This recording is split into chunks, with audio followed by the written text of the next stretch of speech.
যখনই আমি তোমাদের সাথে রিধির আর আমার মর্নিং রুটিনের ভিডিও শেয়ার করি, তোমরা কিন্তু সেই ভিডিওগুলো দেখতে বেশ পছন্দ করো আর তার সাথে ভিডিওগুলোতে বেশ ভালোবাসা দাও। চলো আজ তোমাদের সাথে আমাদের আরও একটা সকাল শুরু করি। আজ জানো তো সকালবেলা বর দোকানে যাওয়ার আগে আমাকে ডেকেছিল ঘুম থেকে। তবে ও উঠে গেলেও আমি কিন্তু সেই সময় ঘুম থেকে উঠতে পারিনি। ও উঠে স্নান করে ব্রেকফাস্ট করে দোকানে চলে গেছে। আর আজ কিন্তু নিজের ব্রেকফাস্টটা নিজেই বানিয়েছিল।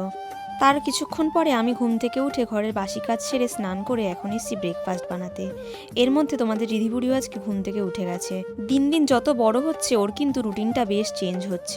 আগে জানো তো বেশ অনেকটা সময় ও ঘুমাতো, তবে এখন কিন্তু একেবারেই ঘুমাতে চায় না। ওকে ঘরে খেলতে দিয়ে আমি এসেছি ব্রেকফাস্ট বানাতে। প্রথমেই আমার জন্য দুটো ব্রেড সেঁকে নিয়েছি, আর রিধির জন্য করব কলা আর সুজি। সুজিটা আমি বেশ কিছুক্ষণ আগে বানিয়ে রেখেছিলাম। একটা কলা নিয়ে সেটাকে স্ম্যাশ করে সুজিটা মিশিয়ে নিলাম। সুজিটা বানানোর সময় হালকা করে আমি একটু ঘি দিয়ে নেড়ে নিয়েছিলাম। তারপর নর্মাল জল দিয়ে সুজিটাকে রান্না করে নিয়েছিলাম, আর শেষে দিয়েছিলাম একটুখানি জ্যাগরি পাউডার। আর আমি নিজের জন্য ব্রেডে পিনাট বাটার লাগিয়ে নিয়েছি। এটাই ছিল আজকে আমাদের সকালের সিম্পল ব্রেকফাস্ট। তবে মজার বিষয় হচ্ছে রিধিবুড়ি কিন্তু ওর নিজের খাবারের থেকে আমার খাবারটা খেতে বেশি পছন্দ করছিল।